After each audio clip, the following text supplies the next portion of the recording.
Poor little girl shivers in the cold on the street and grabs the billionaire's hand and says, "Can you pretend to be my dad just until the cold goes away?" What happens next is surprising. The snow had been falling non-stop for 3 days. The white flakes turned the city into a postcard scene, but for those on the street, it was just cold, a cold that cut to the bone.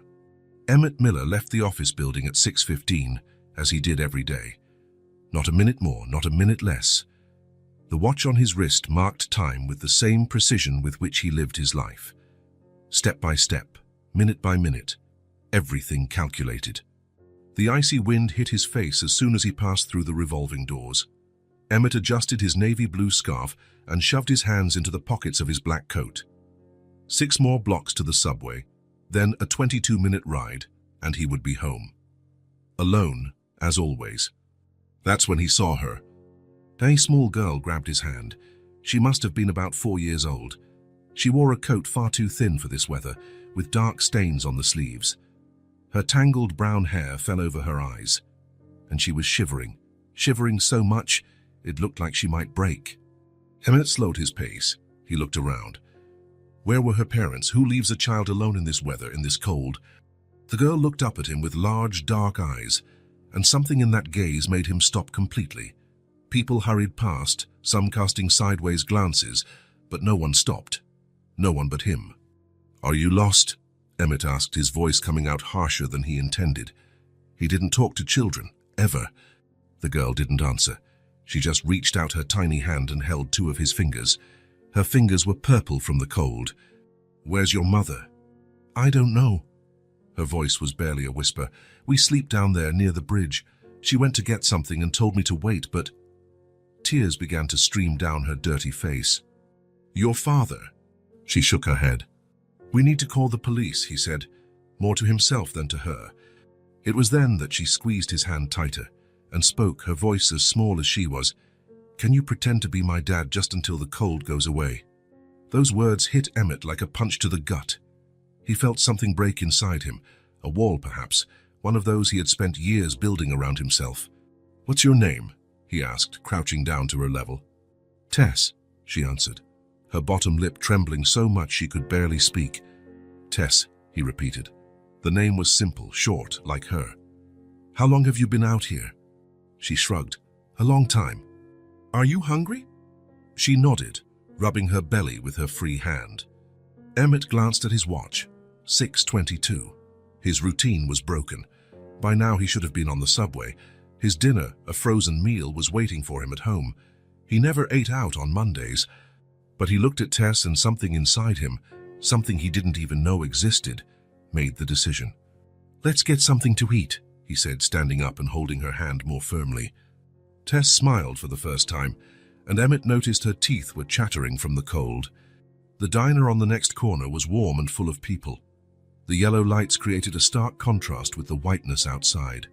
Tess looked at everything with wide eyes, as if she had entered a magical place. They sat at a table in the back. The waitress, a middle-aged woman with red hair, widened her eyes when she saw Tess's condition. "My goodness, this child is freezing. I'll bring a hot chocolate right away." Emmett ordered burgers, French fries, and nuggets. He didn't know what kids ate, but he remembered liking those things when he was little. Tess devoured the food. She ate like someone who hadn't seen a full meal in days. Perhaps that was the case.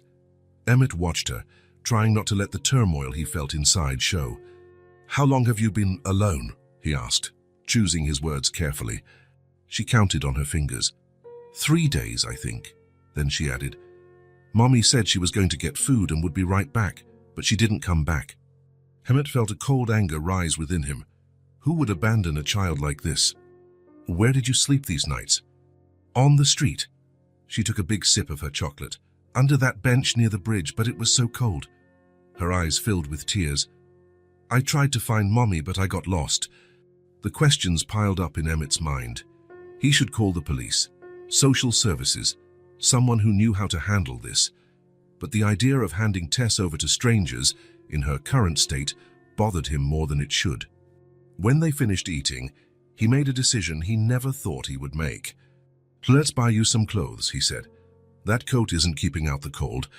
The nearest department store was still open. Emmett, who never bought anything without researching for days, found himself filling a bag with a coat, pants, thick socks, gloves, a hat, and even a small pair of pajamas with a teddy bear print. Tess looked at everything, fascinated, as if each item were a precious gift. "Can I really keep all of this?" she asked when they left the store, already wearing the new coat, a bright red one, the color she had chosen herself. "So you can," he replied, feeling a strange lump in his throat.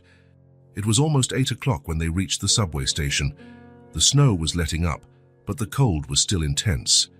Tess held Emmett's hand tightly, as if afraid he would disappear if she let go. "Where are we going now?" she asked, her eyes full of both hope and fear. Emmett thought about the call he should make, about the authorities that needed to be notified, about the paperwork, the questions, the explanations. He thought about his empty home, the silence that awaited him, just like every other day for the past few years. Then he looked at Tess, at those eyes that for some inexplicable reason trusted him. "Can you pretend to be my dad just until the cold goes away?" Her sentence echoed in his mind. "We're going home," he said finally, surprising himself with his own words.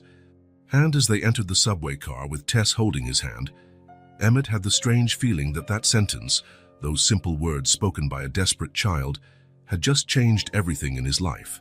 The taxi moved slowly through the snow-covered streets. The car headlights illuminated the flakes that continued to fall, turning the night into a white, blurry haze. In the back seat, Tess clutched her new red coat, fighting to keep her eyes open. The warmth of the car was making her sleepy. Emmett stared out the window, his reflection superimposed on the buildings and city lights. Who was that man in the glass? What was he doing with a child he barely knew? Tess yawned and, without realizing it, rested her head on Emmett's arm. He tensed for a moment but didn't pull away. "Are we almost there?" she asked in a small voice. "Yes, a few more blocks." The taxi stopped in front of a plain grey building with a doorman and a well-lit entrance. By the time Emmett paid the fare, Tess was almost asleep. She jumped up when he opened the door, as if afraid she had done something wrong. Emmett noticed and felt a strange pang in his chest. A child shouldn't react like that to a simple touch. "Let's go inside, it's cold out here." The doorman, a middle-aged man with a graying mustache, looked surprised to see Emmett with the little girl. In 3 years he had never seen him with a child. "Good evening, Mr. Miller," he said, opening the door. His curious eyes landed on Tess, who partially hid behind Emmett. "Good evening, Frank," Emmett replied curtly, making it clear he wouldn't be offering any explanations. In the elevator, Tess pressed herself against the mirrored wall. "Never been in an elevator before?" Emmett asked. She shook her head. "Is it very high?" "10th floor," he answered, pressing the button. As the elevator began to rise, Tess broke into a smile. Her eyes sparkled with the novelty of it. "It's like flying," she whispered, enchanted by the feeling of the elevator going up. Tess looked at her own reflection in the mirror and wrinkled her nose. "I'm very dirty," she said, running her fingers over her smudged face. "You'll have a bath soon," Emmett replied, avoiding his own reflection. He didn't want to think about what he was doing, the rules he was breaking, the complications that could arise. Apartment 1004 was exactly like Emmett, organized, practical, and without excess. White walls, dark furniture, everything in its proper place. Nothing on the walls but a large, silent clock. No photos, no plants, nothing that indicated life beyond mere existence. Tess entered with hesitant steps, as if walking on thin ice. She stood in the middle of the living room, unsure of what to do, clutching the small bag with her new clothes to her chest. "So you can sit," Emmett said, pointing to the dark grey sofa. "I'll get the guest room ready." "Guest room?" Tess asked, sitting on the edge of the sofa, her back straight as a soldier's.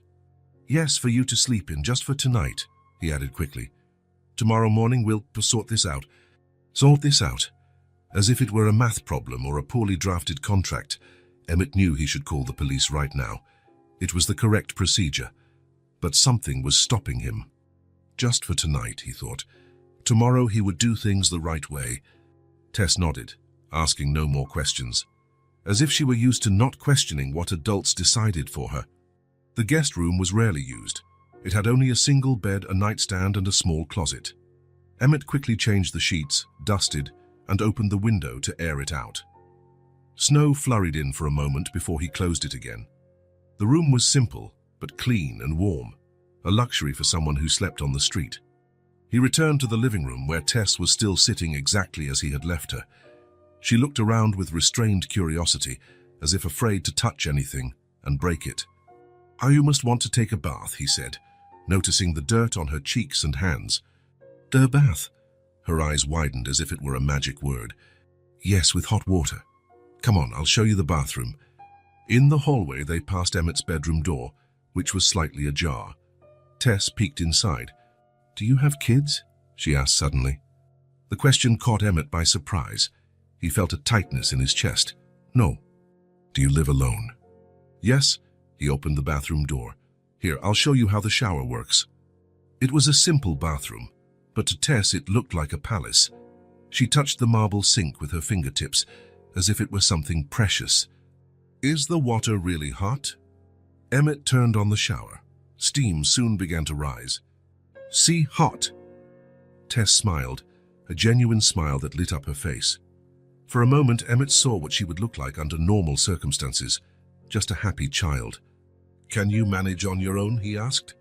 "I can," she replied with conviction. "I'm already 4. Emmett nodded, impressed by her independence. "I'll leave towels here for you and your new clothes." He left and closed the door, standing in the hallway. He heard the sound of running water, and after a moment a happy little giggle. A sound so simple, yet it somehow made his apartment feel less empty. In the kitchen, Emmett realized he had nothing appropriate for a child to eat. His refrigerator contained only the essentials: eggs, milk, a few vegetables, and the pre-made meals he bought on Sundays. His pantry wasn't much better. "I'll have to improvise," he muttered to himself. He decided to make an omelette. Something simple but nutritious. He cracked the eggs into a bowl, added a little milk, salt and pepper. As he whisked the mixture, his mind wandered. How did such a small child end up on the streets? Where could her mother be? Why hadn't she sought help sooner? Through the kitchen window, Emmett watched the snow fall. It was coming down even harder now. He thought of Tess sleeping under a bench in this weather, the cold she must have felt, the fear. He was so lost in thought that he barely noticed Tess entering the kitchen. She wore the new teddy bear pajamas, and her wet hair formed curls around her face. Without the dirt, her skin seemed even paler, but her cheeks had a healthy pink hue. "Are you cooking?" she asked, her eyes fixed on the frying pan. "An omelette. Do you like them?" She shrugged. "I don't know. I've never had one." Emmett felt that cold anger again. A child who had never eaten an omelette, who lived under bridges, who thought hot water was something extraordinary. "Try it. If you don't like it, I can make something else." They ate in silence at the small kitchen table. Tess devoured everything, just as she had with the hamburger. Emmett wondered how many decent meals she got in a week. "Is it good?" he asked, breaking the silence. "Very," she replied with her mouth full. "You cook better than the chef on TV." "What TV chef?" "The one in the TV store window. We always stop to watch when it's on." Emmett pictured the scene.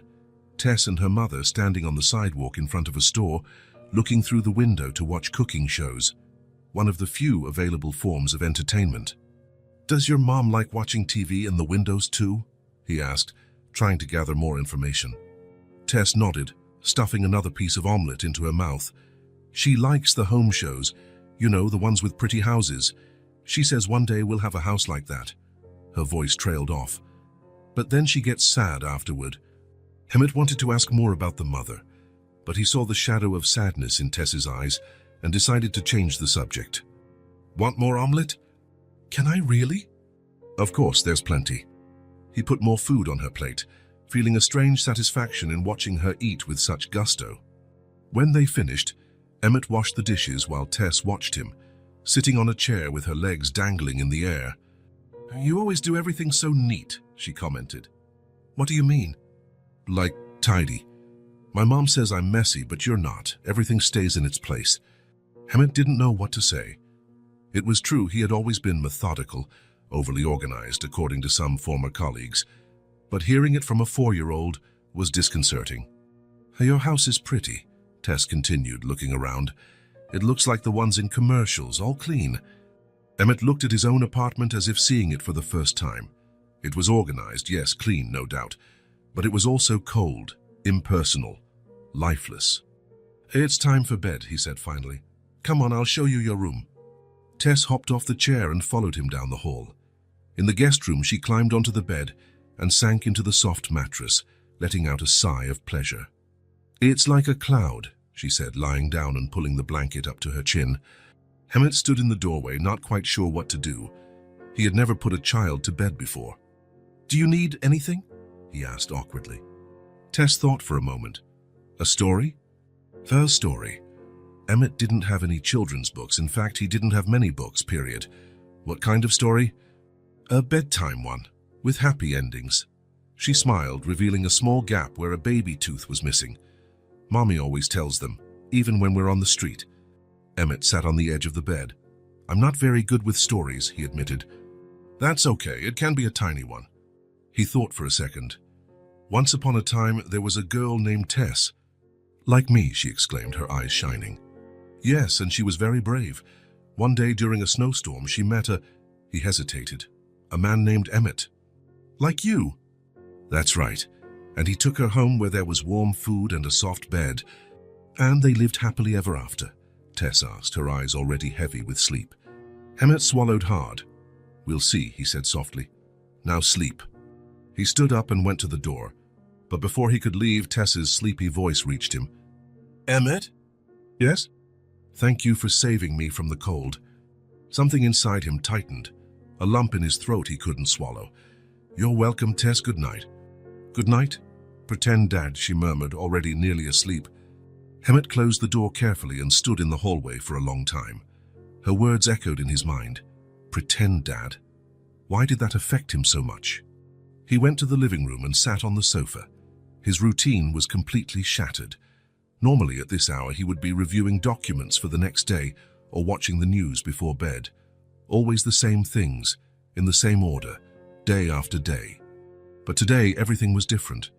There was a child sleeping in his guest room, a child who had trusted him for no reason at all, who had smiled when she saw hot water, who had never eaten an omelette before.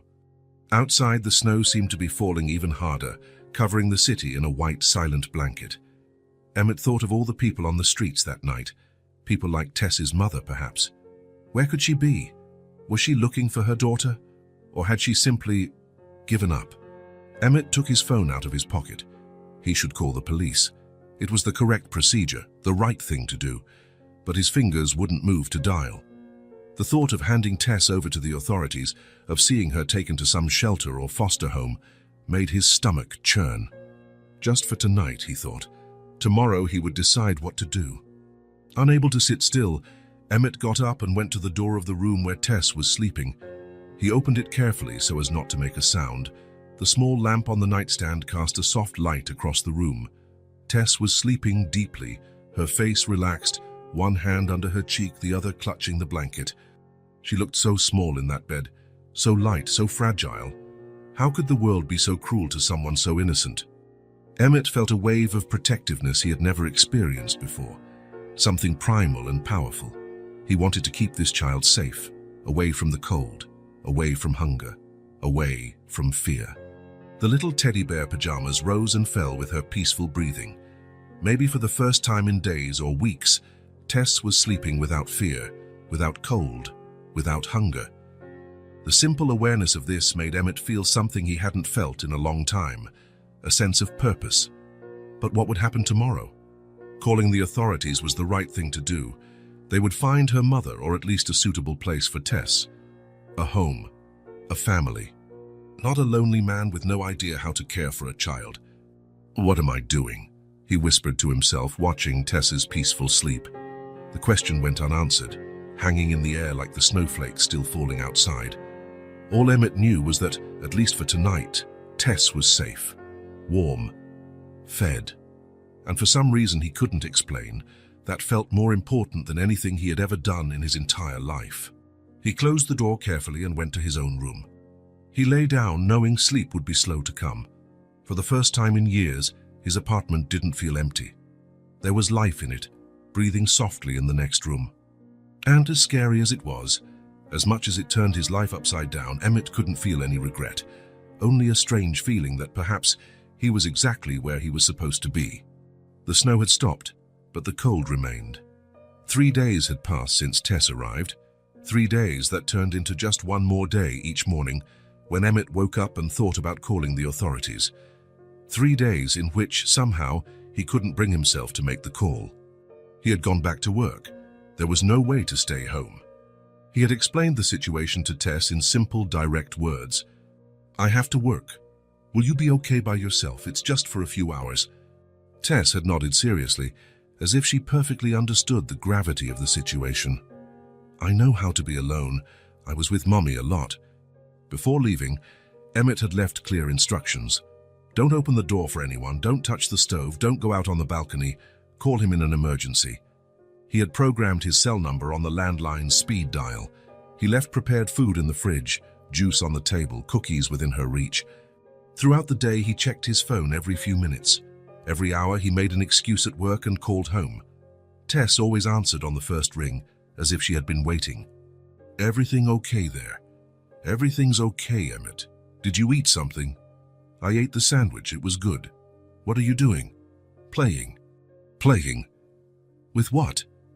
Emmett's apartment had no toys. It had no colors. It had nothing that could entertain a child. When he returned on the first day, he found Tess sitting on the living room rug, talking to herself. 2 sofa cushions were on the floor in front of her. She had drawn eyes and mouths on pieces of paper and taped them to the cushions. "Hi," she said when she saw him. "This is Mrs. Fluffy and Mr. Square. They're married and live in a big house." Emmett looked at the cushions turned dolls. One was indeed fluffy, and the other square. He felt a pang of something he couldn't identify. Admiration, perhaps, for her ability to create something from nothing. "They seem nice," he said, unsure how to react. "Do you want to play with me?" Tess asked, holding out one of the cushions. "Not right now, I have to make dinner." Tess's expression fell for a moment, but she quickly recovered. "Okay, we can play later." But later never came. Emmett made dinner, they ate, he washed the dishes, checked some emails, and soon it was time for her bath and bed. On the second day, he found Tess singing softly to a line of objects arranged in the hallway. A hairbrush, a pen, a paperclip, a small stapler. "What are you doing?" he asked, intrigued.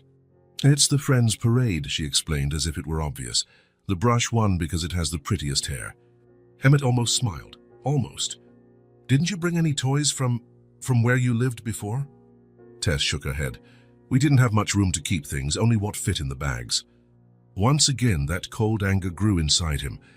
What kind of life was this for a child? Now on the third day, Emmett was coming home from work early. He had managed to reschedule some meetings, delegated tasks. His boss had noticed the change, but hadn't commented.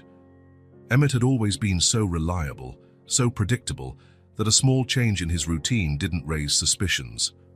When he opened the apartment door, he didn't see Tess immediately. For a second, he panicked. Where could she be? "Tess." "I'm in here." The voice came from the kitchen. Emmett dropped his briefcase and coat on the sofa, something he never did, and went to her. Tess was sitting at the table, surrounded by strange objects. Empty toilet paper rolls, jar lids, used matchboxes, rubber bands, paper clips. "What is all this?" "It's the city of the little people," she said proudly. "Look, this is the tower where the princess lives." She pointed to a structure of stacked paper rolls. "And here is the castle of the good dragon." An empty laundry detergent box, decorated with bottle caps. Emmett observed the makeshift city. It was impressive what she had managed to create with so little. With trash, actually. Things he would throw away without a second thought. "Did you get all this from the trash?" "Yes," she answered, without shame. "You were going to throw it away anyway, that's okay, right?" "No, that's not a problem," he said, still processing her creativity. "Do you want me to put it away? I can put everything in a box when I'm not playing." Her concern about not being a bother, not being a burden, squeezed Emmett's heart. A 4-year-old shouldn't have to worry about these things. "You don't have to put it away now, you can keep playing." Her face lit up. "Really? Can I show you how the city works?" "I have a few things to do first." Her smile faded a little, but she nodded, understanding. "Okay, I'll wait." Emmett went to his room, changed clothes, checked emails. but he couldn't concentrate. From time to time, he heard Tess's voice in the kitchen, creating dialogues between her characters, humming made-up songs. He left his room and stopped in the hallway. From where he stood, he could see Tess without her noticing him. The girl was completely absorbed in her imaginary world. She moved the objects, changed her voice for each character, created elaborate stories with a beginning, middle, and end. Emmett stood there watching in silence. There was something fascinating about her ability to entertain herself with so little, in her genuine joy, in her resilience. He realized that since Tess had arrived, the rhythm of his home had changed. It was no longer that silent, methodical place. There were voices, even if small ones. There was movement. There was life. And somehow he himself was changing. His schedules were no longer so rigid. His meals were not the same as always. His thoughts no longer revolved exclusively around work. Tess noticed his presence and looked up. "Do you want to play now?" she asked, hopeful. Emmett hesitated. He hadn't played since he was a child. He didn't know how. "I'm busy now, maybe later." Tess nodded, already used to the answer. She went back to playing alone, but without the same enthusiasm as before. Emmett went back to his room but couldn't focus on work. The words on the computer screen seemed jumbled, meaningless. All he could think about was the child playing alone in the kitchen, creating a whole world out of nothing. He closed the laptop and looked out the window. The sky was clear now, with no sign of more snow. Soon the cold would pass. Soon he would have no more excuses to keep Tess there. The thought bothered him more than it should. "I need to go out," he said, returning to the kitchen. "Will you be okay alone for another hour?" Tess nodded seriously. "I'll take care of the house." Something about the way she said that, as if it were her responsibility, her duty, touched Emmett deeply. "I won't be long." On the street, the cold air cleared his thoughts. Emmett walked aimlessly for a few blocks until he saw a small stationery store. In the window, colorful notebooks and pencil cases caught his eye. He went inside without a second thought. "Can I help you?" asked the shopkeeper, an elderly man with thick glasses. "I need a notebook and colored pencils." "For a child?" Emmett hesitated. "Yes, a girl, 4 years old. We have these here with cartoon characters. Kids love them." The notebook had princesses on the cover, something Emmett would never buy under normal circumstances. "I'll take it, and a pencil case, the big one, please." When he returned to the apartment, Tess was still playing in the kitchen. Her city had grown, taking up almost the entire table. "I brought you something," Emmett said a little awkwardly. Tess looked up, curious. Emmett handed her the bag from the stationery store. "For you to draw." Tess opened the bag and her eyes widened. She took out the notebook and the pencil case as if they were precious treasures. "Is it mine, for real?" "Yes, all yours." She ran her fingers over the cover of the notebook, feeling the texture. She opened the pencil case and looked at each pencil, each color, with reverence. "I've never had a notebook all to myself," she said softly, more to herself than to Emmett. He felt his chest tighten again. How could something so simple, so cheap, bring so much joy? "Can I draw now?" "Of course."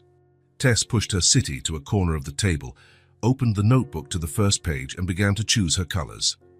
Emmett watched her for a moment, then turned to leave. "Aren't you going to draw too?" Tess asked, holding out a red pencil. "Me? No, I can't draw."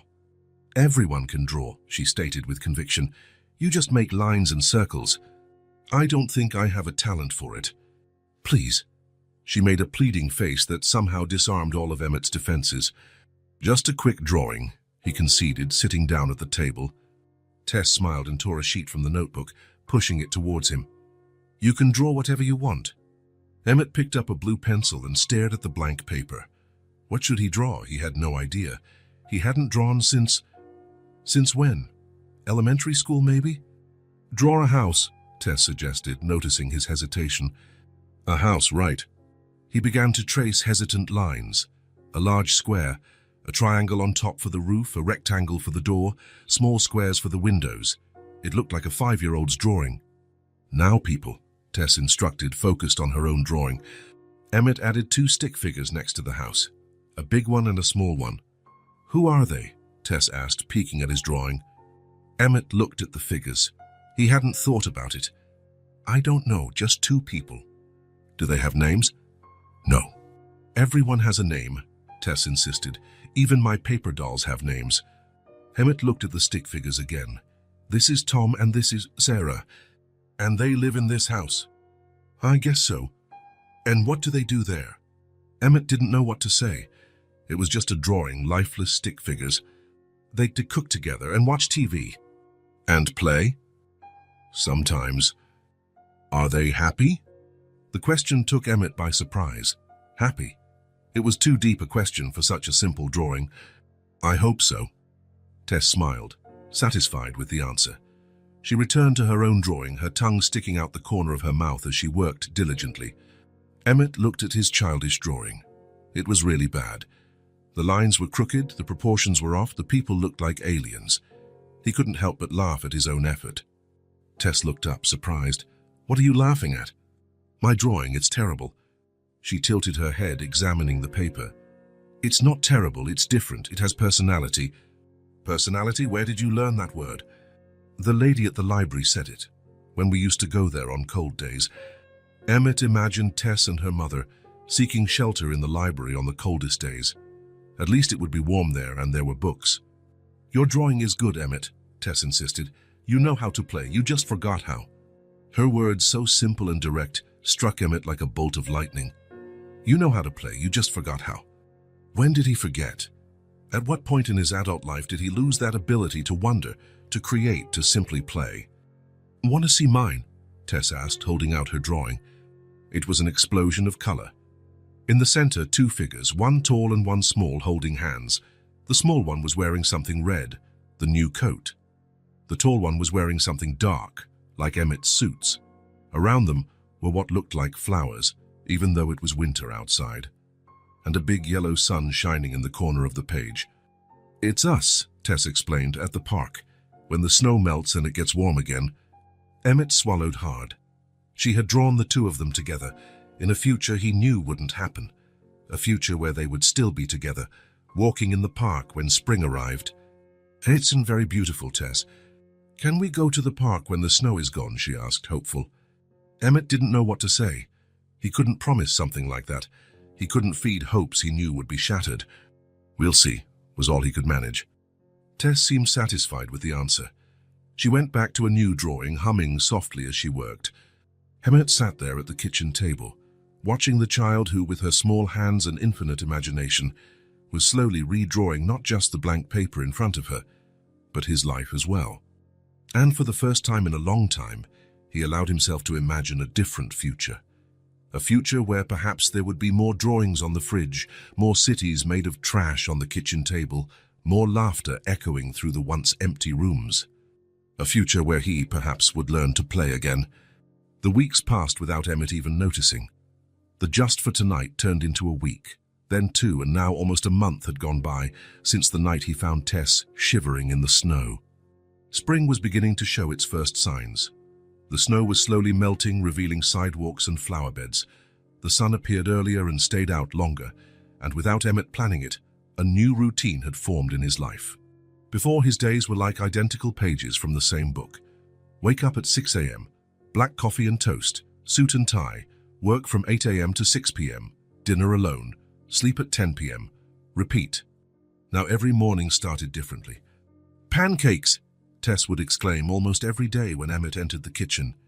She would already be there, sitting at the table, swinging her legs in the air, waiting. Emmett had never made pancakes before Tess arrived. Now it was almost a ritual. Flour, eggs, milk, a pinch of salt. The first attempt was a disaster. Misshapen, burnt messes that Tess ate anyway, pretending they were delicious. The second was a little better.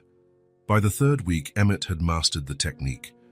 With strawberries today? He asked on a Tuesday morning, opening the fridge. Yes, and chocolate syrup. No syrup. Too much sugar this early. Okay, she agreed easily. She always accepted the limits without question, something that still bothered Emmett. A 4-year-old should sometimes throw a tantrum over sweets. He placed the plate of pancakes in front of her and watched her eat. Tess no longer devoured her food like in the first few days, when she seemed to fear that every meal would be her last. Now she ate slowly, savoring each bite. Good? Emmett asked, sitting down with his own plate. The best in the whole world. He smiled. He smiled more now. It was impossible not to smile at Tess's exaggerated compliments and contagious joy. The pancake mornings were just the beginning. After breakfast, while Emmett got ready for work, Tess would organize her drawing supplies in the living room. The once immaculate sofa now had crayon stains, and Emmett didn't mind one bit. "I'm making a new one today," she announced, spreading sheets of paper on the coffee table. For the collection. The collection was a series of drawings held by magnets on the refrigerator. It had started with one, then two, and now covered almost the entire door. Colorful landscapes, stick figure people, imaginary animals, the world as seen through Tess's eyes. Emmett had cut back his hours at the office. He had talked to his boss, made up a story about family problems that required his attention. It was almost true. He left earlier, arrived later. His old self would have considered this unthinkable. The afternoons when he returned home always brought a surprise.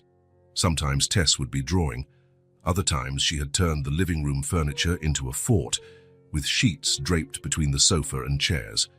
Once, he found her reorganizing the bookshelf by color, creating a literary rainbow. "It looks prettier this way," she explained. "Before it was all dark and sad." Emmett couldn't disagree. At some point, without him realizing how or when music entered their lives. It started when Emmett turned on the radio while washing the dinner dishes. An old 80s song was playing, and he caught himself humming softly. "You can sing," Tess exclaimed, surprised and delighted. "Not very well," he replied, a little embarrassed. "Sing more," she pleaded, and he couldn't refuse. Since then, the radio stayed on at the end of the day. An oldies station, nothing too loud. Sometimes Emmett would catch Tess dancing around the living room, spinning and jumping to the melodies. Other times, she would pull him by the hand, insisting they dance together. "I don't know how to dance," he would protest. "So you just move your body to the music," she would teach, demonstrating with clumsy, joyful movements. And to his own surprise, Emmett found himself dancing. Clumsily, yes, embarrassed always, but dancing. The nights brought the most precious ritual, story time. Emmett had bought a few children's books, but Tess usually preferred made-up stories. "Tell the one about the robot who wanted a heart," she'd ask, curled up in her blankets. "Again?" "It's my favorite." So Emmett would tell it, each time adding new details, new characters. Stories he never imagined he'd be able to create flowed from his mouth as Tess listened, her eyes wide with admiration. "You make up the best stories," she would say before falling asleep. Emmett knew it wasn't true. His stories were simple, sometimes nonsensical, but in Tess's eyes he was a brilliant storyteller, a culinary master, a talented dancer. In her eyes, he was extraordinary. On that particular night, after a story about space pirates, Emmett lingered by Tess's bed. He watched her sleeping face, her long eyelashes, her now rosy and healthy cheeks. She was no longer the pale, frightened child he had found in the snow. On the way to his own room, Emmett stopped in the hallway. He looked around at his once organized and silent apartment. Now there were drawings everywhere, a basket of improvised toys in the corner of the living room, a pair of children's sneakers, red like the coat he bought that first night, thrown near the door. The perfect organization was gone. The silence was gone too, and in its place there was life. Emmett sat on the sofa and turned on the radio, keeping the volume low. A soft melody filled the room. He closed his eyes and let the music wash over him. "She's changing my silence," he thought. It wasn't just the literal silence, the absence of sound that once dominated the apartment. It was something deeper. The silence within himself, the emptiness he had carried for so long, he couldn't remember what it was like to live without it. Tess was filling that silence with colors, music, stories, and pancakes, with unanswerable questions and surprising wisdom for someone so small, with clumsy dances and reasonless laughter. Emmett's phone buzzed on the table. It was a work email about an important meeting the next day. Before, he would have opened it immediately, maybe worked for a few more hours. Now, he left the phone where it was. Work could wait. The silence had waited long enough. Emmett leaned back on the sofa, a faint smile on his lips, and allowed himself to simply exist in that moment. With the soft music in the background and the comforting presence of Tess sleeping in the next room, he felt something he hadn't felt in a very long time. Peace. Not the peace of emptiness, of silence, of solitude, but the peace of being exactly where he was supposed to be, doing exactly what he was supposed to be doing. Pancakes for breakfast, drawings in the living room, soft music at the end of the day, stories before bed. A delicate routine, built almost without noticing, one day at a time. And at the center of it all, a little girl who, by asking for shelter from the cold, had ended up offering so much more than he could have ever imagined. The decision wasn't easy. Emmett spent sleepless nights weighing the pros and cons, imagining scenarios, fearing the outcome, but he knew it was the right thing to do.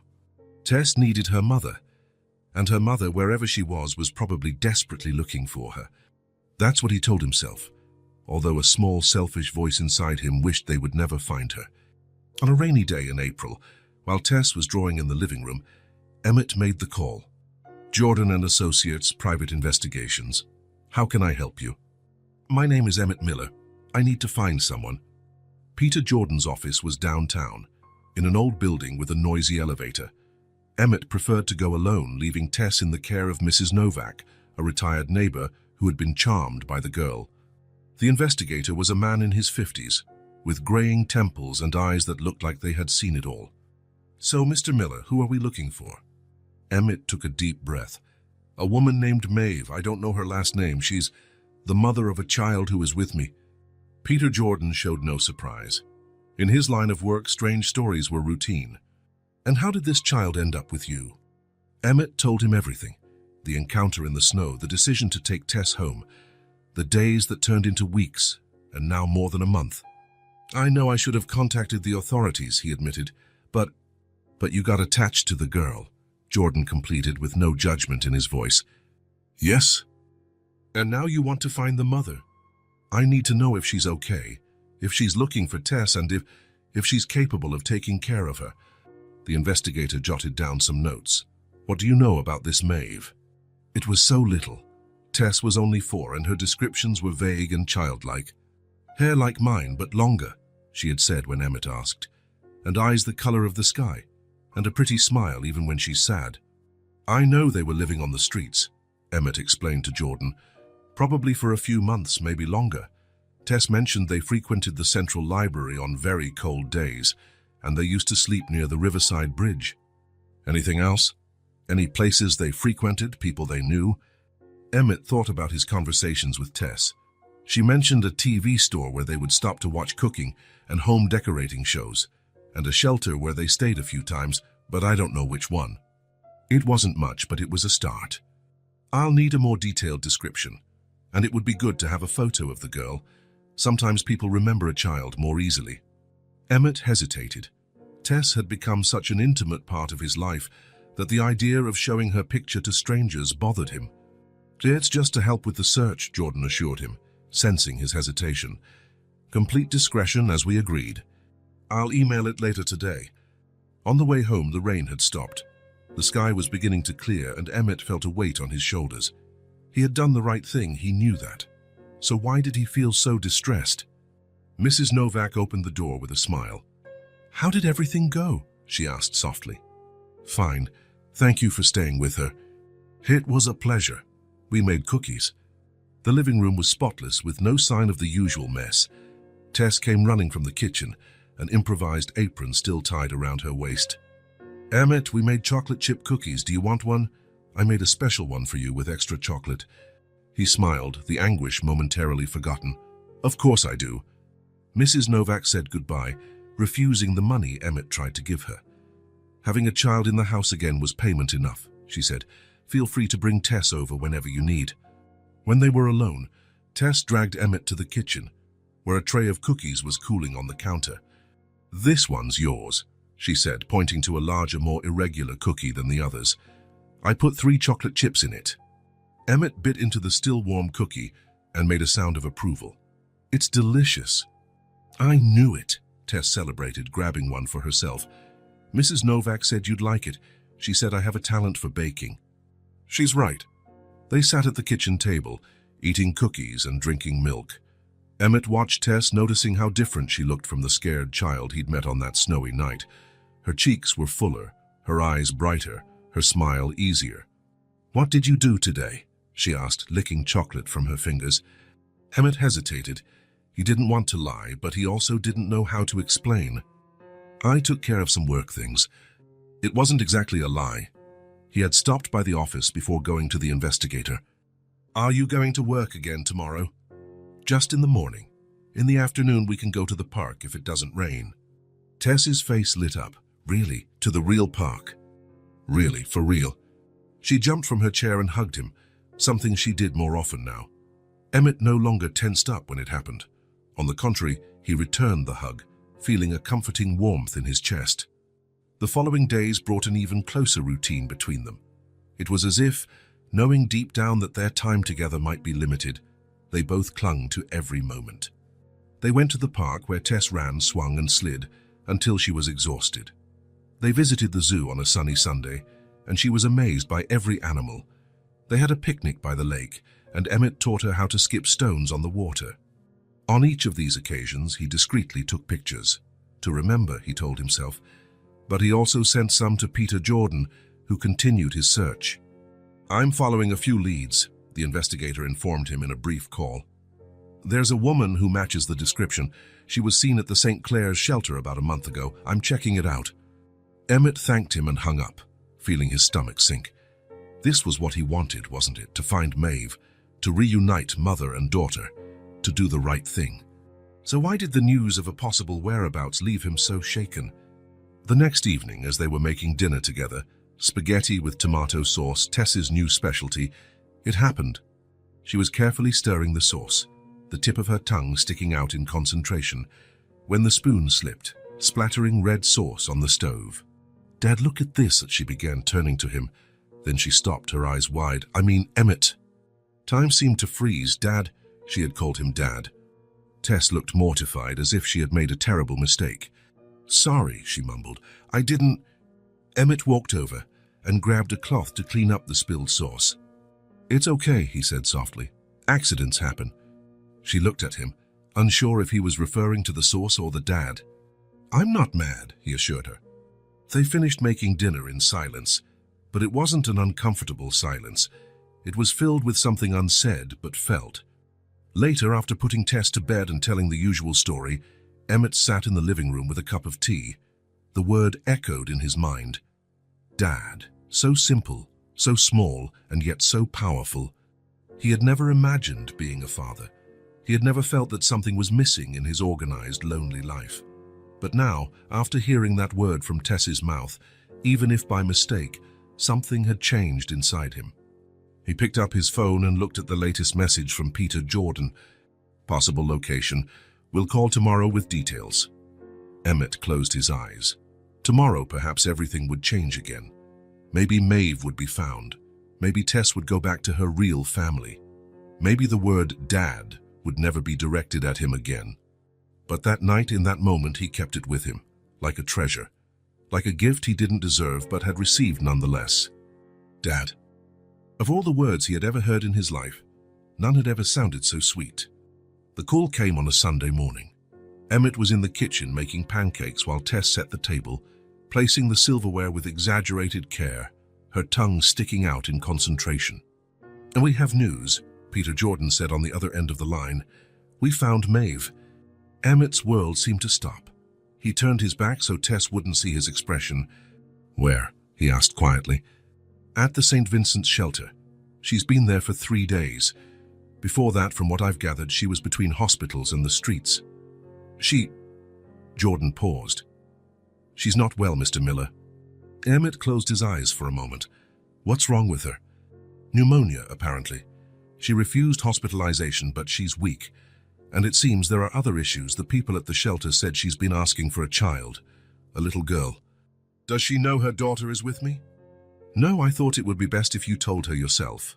Another pause. I should warn you that, well, she's really debilitated. It might be a shock for the girl. Emmett thanked him and hung up. He stood still for a few seconds, trying to process the information. Maeve was alive. She was sick. She was looking for Tess. Emmett, the pancakes are burning. Tess's voice brought him back. The pan was letting off a light smoke, the batter darkening at the edges. Sorry, I got distracted. They ate breakfast in silence. Tess noticed something had changed, but she didn't ask. Sometimes Emmett forgot how perceptive she was, how she understood adults better than she should. "Tess," he said finally, "I have some news." She dropped her fork and looked at him with wide eyes, anxious but also fearful. "I found your mother." Her face transformed.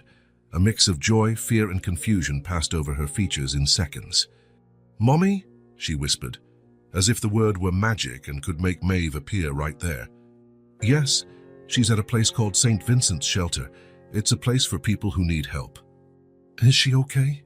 Her voice was small, so small it was barely audible. Emmett hesitated. "How do you explain this to a 4-year-old? "She's sick, Tess, but she's going to be okay. We're going to visit her today. Is that okay with you?" Tess nodded energetically, already jumping out of her chair. "Can we go now? Can I bring my drawings to show her? And can I wear my new dress? The one Mrs. Novak gave me?" Tess's excitement was palpable.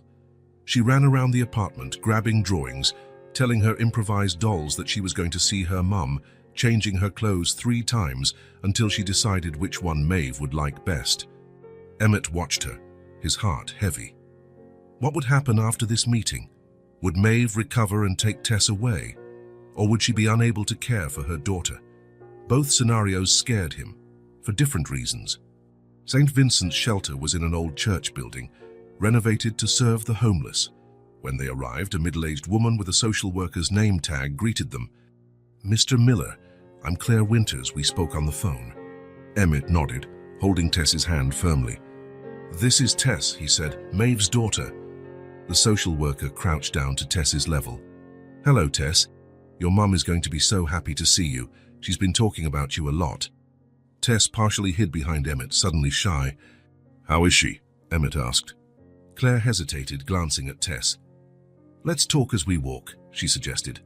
"Tess, do you want to see the fish in the aquarium at the reception?"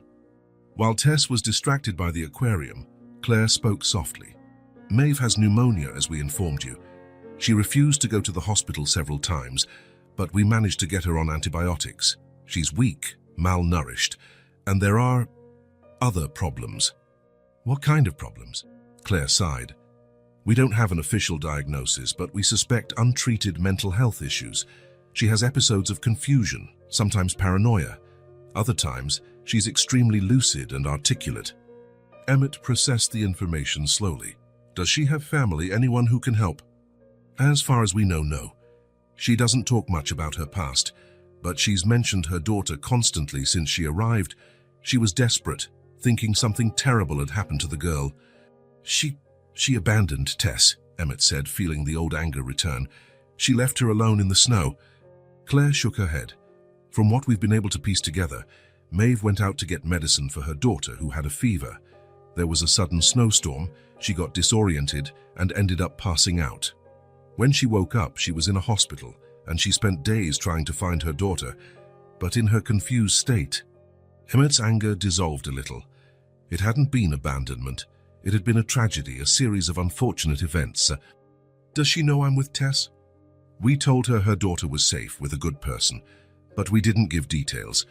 We thought it would be better for you to talk." Emmett nodded. "Tess," he called, "let's go see your mom now." The girl ran to his side, holding a drawing she had quickly made while they waited. "I made a little fish for Mommy." The room was at the end of a long hallway. It was small with 2 beds, but only one was occupied. A thin woman with brown hair like Tess's was looking out the window. When she heard the door open, she turned. Her eyes met Tess's, and for a moment the world seemed to freeze. "Tess?" Her voice was hoarse, weak, but full of emotion. "My Tess!" "Mommy!" Tess let go of Emmett's hand and ran to the bed. Maeve opened her arms and Tess threw herself into them. They hugged as if the world were ending, as if that embrace could heal all the wounds of the past few months. Emmett stood in the doorway, suddenly feeling like an intruder. This was a sacred reunion between a mother and daughter. There was no place for him here. Claire touched his arm. "I'll leave you alone. I'll be in my office if you need anything." When she left, Emmett entered the room and closed the door. He stood there, not knowing what to do or say. Maeve looked up, still holding her daughter. Blue eyes, just as Tess had described, the color of the sky. But now they were circled by deep, dark rings in a face that was too pale and thin. "Oh, you're Emmett," she said. It wasn't a question. Yes? You took care of my daughter. Yes? She hugged Tess tighter, as if afraid the girl might disappear. Thank you, she whispered, her voice choked with emotion. I thought I had lost her forever. Tess pulled back a little and looked at her mother's face. Her expression changed from joy to concern. Mommy's sick, she whispered, touching Maeve's thin face with a hesitant little hand. Maeve tried to smile. Just a little bit, sweetheart. I'm already getting better. But a harsh cough interrupted her, contradicting her words. She doubled over, her whole body shaking with the effort. Emmett stepped closer, worried. Do you need water or should I call a nurse? Maeve shook her head, still coughing. When she finally got it under control, she was even paler, and a thin sheen of sweat covered her forehead. I'm fine, she said, but her voice was now even weaker. Tess looked at her mother with eyes full of fear. She turned to Emmett, as if he could fix everything, as he had fixed so many things in her life over the past few months. Emmett, Maeve said, can I talk to you alone? He nodded, surprised. Tess, why don't you go show your drawing to Ms. Clare? I'm sure she'll love it. Tess hesitated, reluctant to leave her mother so soon. I just need to say something to Emmett, Maeve assured her. Grown-up stuff, boring, I'll be right back. Reluctantly, Tess left the room. As soon as the door closed, Maeve let the forced smile fall, revealing the exhaustion behind it. I'm not well, she said simply. The doctors say I need to go to the hospital, severe pneumonia, but I couldn't, not without knowing where Tess was. Emmett pulled a chair over and sat beside the bed. Now you know she's safe, well cared for. You found her that night in the storm. It wasn't a question. Yes, she asked me to pretend to be her dad just until the cold went away. A tear ran down Maeve's face. I promised I'd come back. I went out to buy medicine for her. She had a fever. But the storm, I got disoriented. I fell. When I woke up, I was in a hospital. She took a deep breath, which triggered another coughing fit. I looked for her every day, but I was so confused, so weak. You don't have to explain, Emmett said. The important thing is that you found each other again. Maeve studied him for a long moment. You care about her? Yes. She looks happy, healthy. Her eyes filled with tears again. Thank you for taking care of her when I couldn't. It was nothing. It was everything. Maeve took Emmett's hand, surprising him. Her fingers were ice cold. I need to ask you for one more favor. What is it? I'm going to the hospital. I don't know how long I'll be there. Tess can't stay here at the shelter, and I have no family, no friends who can... She can stay with me, Emmett said immediately, for as long as it takes. The relief on Maeve's face was palpable. Are you sure? It's a lot of responsibility and you've already done so much. I'm sure she has a room, clothes, toys. She's happy there. He hesitated. And later, when you're better, we can decide what to do. Maeve nodded, too exhausted to continue the conversation. Emmett called the nurse, who confirmed that an ambulance was already on its way to transfer Maeve to the hospital. When Tess returned, Emmett explained in simple words that her mother needed to go to a special place where doctors would take care of her until she was well. The fear in the little girl's eyes was heartbreaking. Is she leaving again? Tess asked, her voice trembling. Emmett knelt to her level. No, we're going to take care of her together. She's going to the hospital and we'll visit her every day. And when she's better, she'll come live with us for a while, okay? Tess nodded, clinging to him as if he were her anchor in the storm. Promise? I promise. The following days were a whirlwind. Maeve was admitted with severe pneumonia, malnutrition, and anemia. The doctors were cautious in their prognosis, but hopeful. Emmett arranged everything: insurance, payments, paperwork. He and Tess visited the hospital every day. She brought drawings, told stories from the school Emmett had enrolled her in, chatted endlessly about the apartment, the pancakes, Mrs. Novak, the trips to the park. Maeve listened to it all with a faint smile, getting a little better each day. Sometimes when she thought no one was looking, Emmett would catch her watching him with Tess, an enigmatic expression on her face. After 2 weeks, the doctors announced that Maeve could be discharged. She would need care, rest, proper nutrition and medication, but she could continue her recovery at home. But we don't have a home, she said quietly to Emmett when they were alone. You have mine, he replied simply, for as long as you need. The day Maeve came to the apartment was a revolution. Tess was so excited she could barely stand still. She decorated the guest room with flowers picked from the park, made special drawings to tape on the wall, and chose the best books from the small library Emmett had set up for her. "Mommy is going to sleep here with me," she announced proudly. "Wouldn't it be better for your mum to have her own room to rest?" Emmett suggested. "You can stay in my room and I'll sleep on the couch." "But won't you be uncomfortable?" Maeve asked, still too weak to argue much. "I'll be fine, it's temporary." Temporary. The word hung in the air, laden with unsaid meanings. When Maeve finally arrived, leaning on Emmett to climb the stairs, Tess practically exploded with joy. She showed her every corner of the apartment, talking non-stop, as if trying to compress months of absence into minutes of conversation. Maeve smiled, tired but visibly happy to be with her daughter again. Emmett watched them from a distance, feeling a strange tightness in his chest. It was good to see Tess so excited, so complete now that she had her mother back, but there was also a growing fear, a knot that formed whenever he thought about the future. In the days that followed, the apartment took on a new dynamic. Maeve spent a lot of time resting, but gradually began to participate more in the routine. Sometimes, Emmett would come home from work to find the two of them in the kitchen, preparing dinner together. Or in the living room, Maeve brushing Tess's hair while they watched a cartoon. The smell of home-cooked food began to greet Emmett when he opened the door. Female laughter echoed through the rooms. Conversations happened over dinner, stories were shared. Music played more frequently. It was as if the apartment, once so sterile, had finally become a home. One night, after Tess and Maeve had gone to bed, Emmett sat alone on the balcony. Spring was in full swing and the night was mild. He looked at the city lights, thinking about how much his life had changed in such a short time.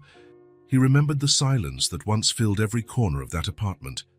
A silence he had mistaken for peace, when in reality it was just emptiness.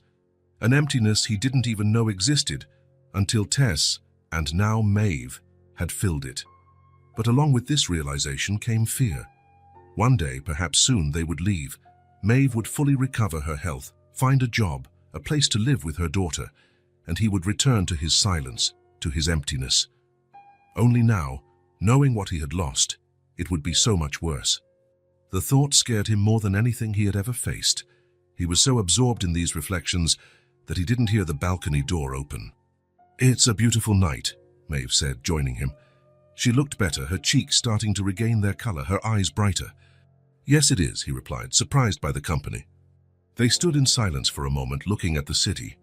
"Tess adores you," she said finally. "I've never seen her so happy." Emmett didn't know what to say. "Tayo gave her something I never could," Maeve continued. "Stability, security. Tayo did the best you could under the circumstances," he said, feeling the need to defend her. Maeve smiled sadly. "Maybe, but it wasn't enough, was it?" She took a deep breath. "You know, when I saw her with you at the hospital, I saw how she looked at you, like you were her hero. She's just grateful." "It's more than that." Maeve looked directly at him. "She loves you, Emmett, and I think you love her too." Emmett didn't deny it, he couldn't. "What happens now?" he asked, the question that had been tormenting him for days. Maeve looked at the city lights again. "I don't know, I just know I don't want to take her away from this, from the safety, the happiness." She paused. "From you." The words hung between them, full of unsaid possibilities. Emmett felt something ignite inside him, a small flame of hope he hadn't dared to nurture. They stood there side by side on the balcony, looking out at the night, each lost in their own thoughts about the uncertain future that awaited them. Summer arrived in all its fullness. The park trees displayed a vibrant green. Flowers bloomed in beds throughout the city, and the sky remained blue for hours on end. The snow and cold of winter seemed like a distant memory, almost like a dream. 2 months had passed since Maeve had come to live in Emmett's apartment. 2 months of adjustments, discoveries, and a strange harmony that none of them had expected to find. Maeve had gradually regained her health. Her cheeks gained color, her body recovered the lost weight, and the persistent cough finally disappeared. Even the episodes of mental confusion became rare, then non-existent. On that Saturday morning, while Tess was still asleep, Maeve was preparing breakfast. The aroma of fresh bread and freshly brewed coffee filled the kitchen. Emmett came in, already dressed for the day. "Good morning," he said, pouring himself some coffee. "Sleep well?" "Very well, thank you." Maeve smiled, putting scrambled eggs on a plate. "Tess is still sleeping. She stayed up late drawing yesterday." Emmett nodded, sipping his coffee. There was something different in the air that morning, a subtle tension as if they both knew an important conversation was about to happen. "Emmett," Maeve began, sitting at the table with him, "we need to talk." He felt a tightness in his chest. This was it. The moment he had been dreading for weeks, the moment she would say it was time to leave. "Of course," he replied, trying to keep his voice neutral. Maeve took a deep breath, as if gathering courage. "I'm completely recovered now. The doctor gave me a clean bill of health at yesterday's appointment." "That's great." "It is." She fiddled with the rim of her cup, avoiding direct eye contact. "And I got a job at the Central Library. It's not much, but it's a start." "Maeve, that's wonderful," Emmett said, genuinely happy for her. "When do you start?" "Monday. I'll be helping in the children's section, cataloging, organizing events, story time, things I've always loved." Emmett could see the glint of pride in her eyes. Maeve had a degree in literature, he had discovered during their long evening talks. She had been a teacher before a series of tragedies led her to the streets. "It'll be perfect for you." Maeve nodded, and then came the moment Emmett had been dreading. "I'm grateful for everything, Emmett.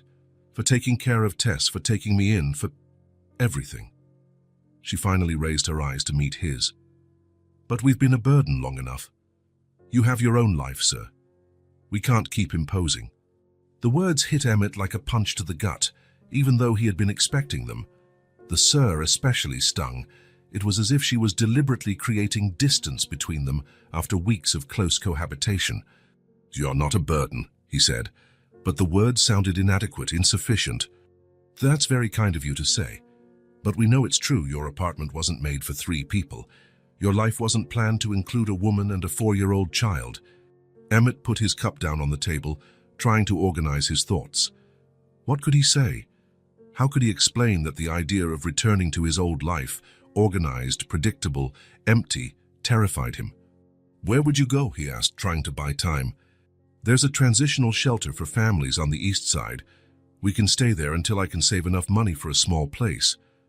She smiled, trying to look confident, but Emmett saw the fear in her eyes. "We'll be fine." A shelter. After everything, Tess would go back to a shelter. The girl who now had a room full of drawings, who knew the safety of a home, who was finally starting to act like a normal child, without constant fear in her eyes. "No," Emmett said, the word coming out stronger than he intended. Maeve looked at him surprised.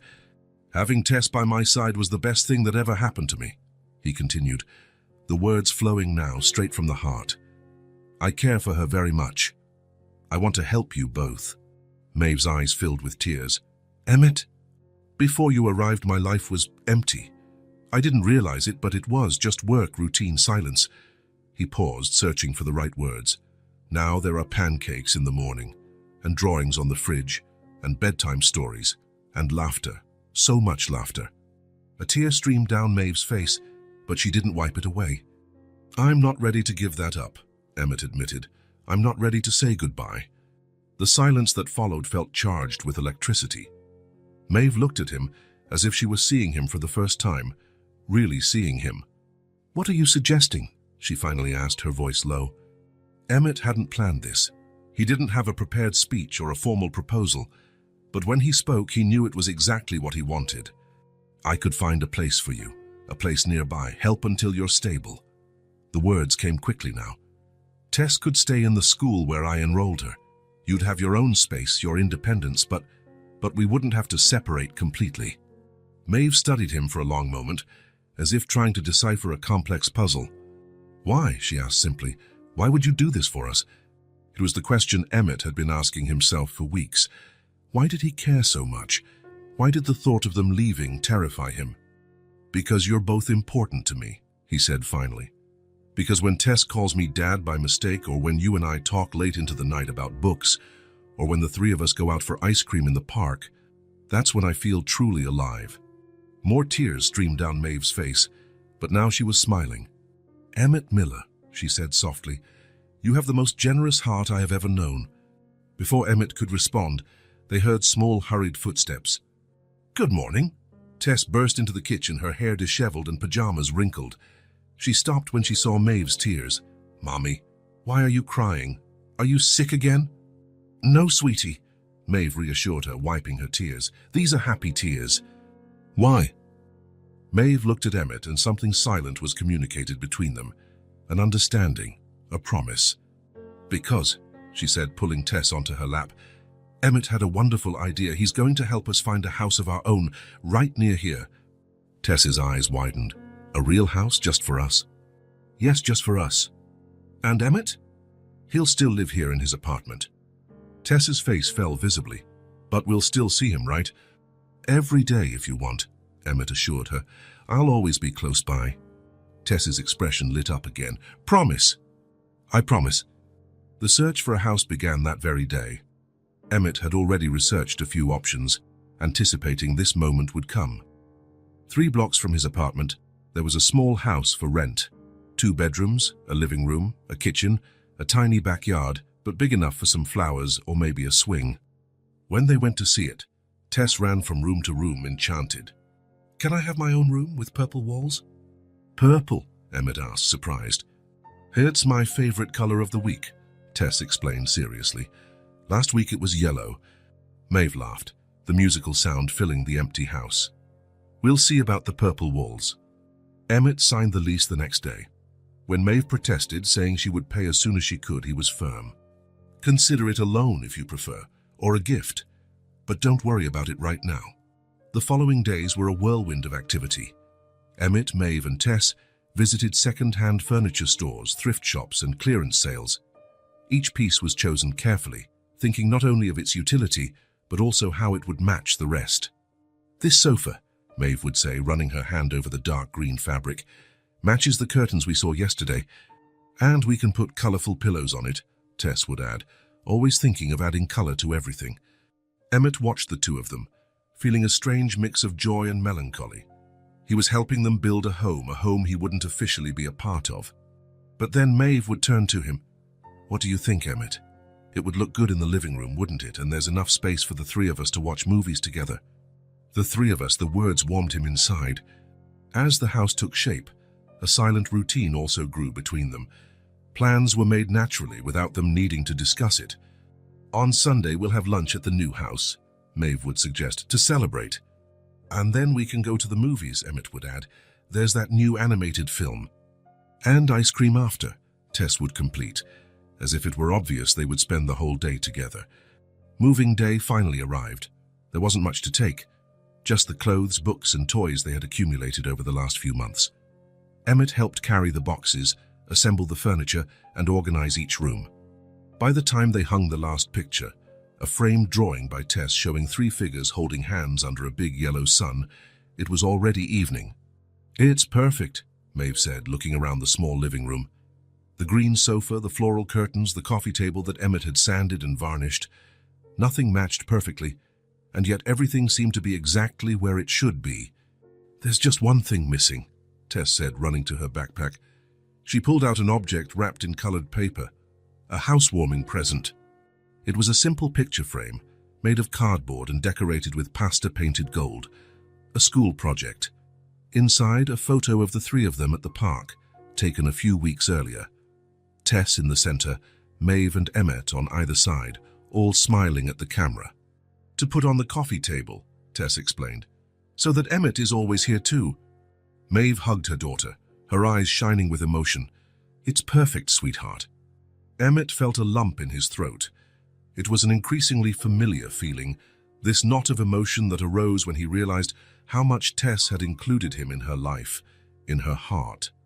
"Thank you, Tess," he managed to say. Life found a new rhythm in the following months. Maeve started her job at the library and blossomed in it. Her knowledge of literature and her natural skill with children quickly made her a valued employee. Tess loved her new school.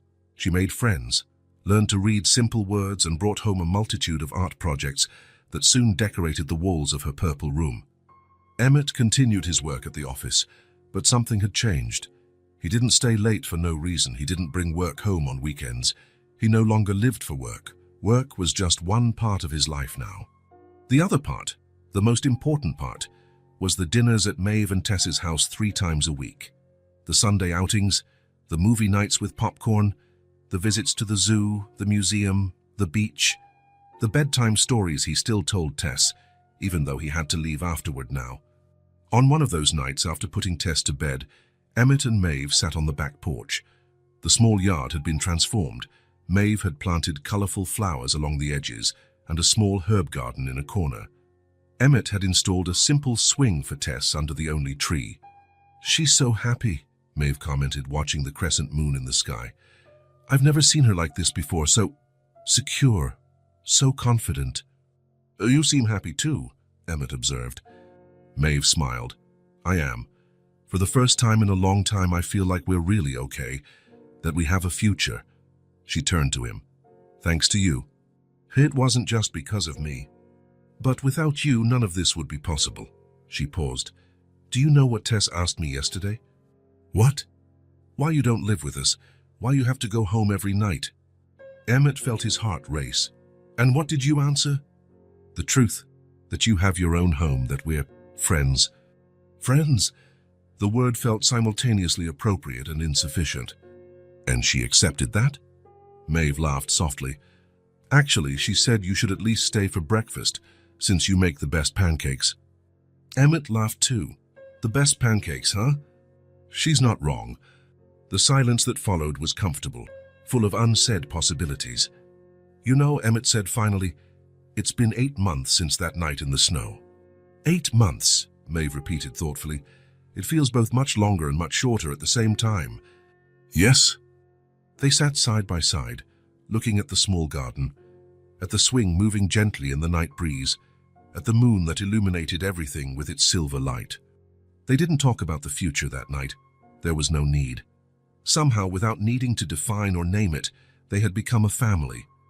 A family built not by blood or paper, but by daily choices, by the decision to stay, to help, to love. And as Emmett walked back to his apartment that night, he knew with absolute certainty that he would never be truly alone again. Because just 3 blocks away, in a small house with flowers in the garden and a swing under the tree, were 2 people who were waiting for him, who counted on him, who included him in their plans, in their lives, in their hearts.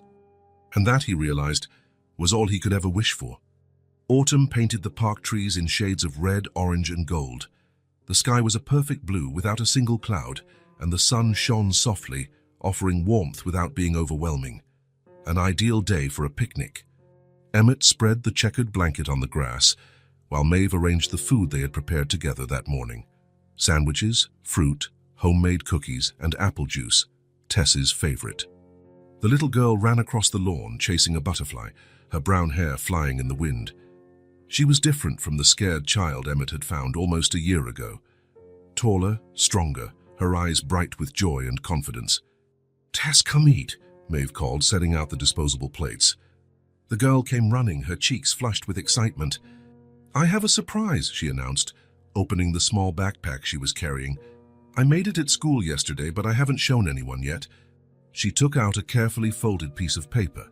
She looked at Emmett with a smile full of expectation. "It's for you," she said, handing him the paper. Emmett unfolded it carefully, as if it were the most precious of treasures. It was a colorful drawing, much more sophisticated than her first works. It showed 3 people holding hands in front of 2 houses, one large and one small, obviously representing Emmett's apartment and the house of Maeve and Tess. The figures were clearly identifiable. Tess in the middle, Maeve on the left with her long hair, and Emmett on the right, tall and dark-haired. Everyone was smiling, and a big sun shone in the sky. At the top of the page, in colorful, slightly crooked letters, was written, "My family." Emmett felt his heart expand in his chest, filled with an emotion so large it could barely fit inside him. "It's beautiful, Tess," he managed to say. "It's the 3 of us," she explained, pointing to each figure, "and our houses. And look, I even drew the swing in the yard and Mommy's flowers."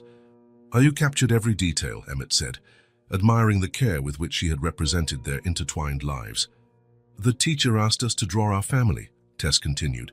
"Some boys drew dogs and cats too. Lucy drew her dad who lives far away. And I drew you and Mommy." She looked at him with those enormous eyes, so much like Maeve's but with an expression all her own. "Even with Mommy here, you're still my dad," she said simply. "My heart's dad." The words hit Emmett like a wave of warmth, melting something he didn't even know was still frozen inside him. My heart's dad. That's what he had become, without realizing, without planning. He opened his arms and Tess ran into them, hugging him tightly.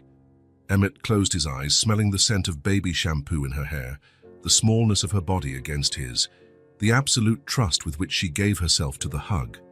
When he opened his eyes, he saw Maeve looking at them, her eyes shining with restrained tears.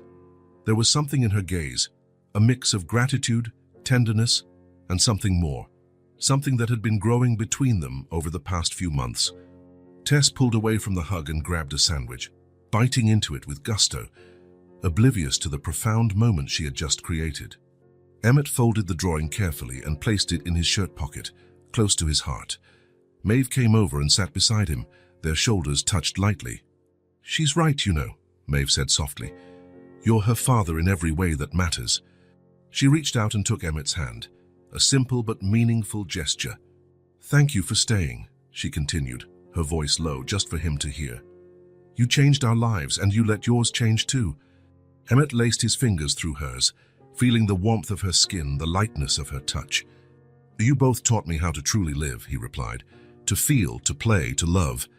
They sat like that, hand in hand, watching Tess run across the lawn again, chasing another butterfly, her laughter echoing through the park like music. A family, built not by blood or by paper, but by love, by care, by the daily choices to stay, to help, to matter to one another. A family that began with a simple phrase